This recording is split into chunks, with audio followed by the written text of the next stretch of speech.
Do you really want trillions of parameters in a language model, or do you want to get to the core categories and structures underneath that help you figure things out? It tells you which parts of that might actually matter and which parts of it might not. Right? So you develop a categorical abstraction about it, and then suddenly it becomes often easier to think about, and it becomes easier to prove things about. Yes, and I think that the miracle of human cognition in particular, as we were alluding to with Keith earlier, is this.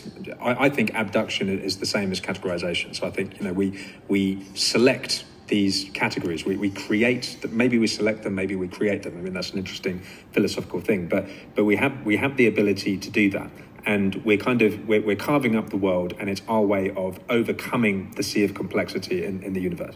I would buy that. That's a good story. Is you don't, it's sort of like, what happens in neural networks is like, do you want trillions and trillions of parameters that allow you to recreate exactly this?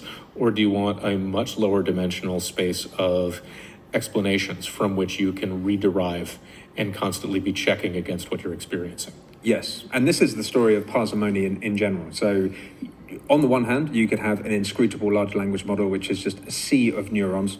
On the other hand, maybe there is some kind of decomposition of language model, or maybe just forget the language model. Maybe there is a decomposition of reality, and no one knows how complex that thing will be, right?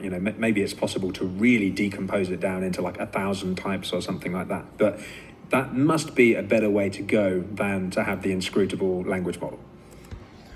We decompose language for you. Check out Parsimony, p7y.ai.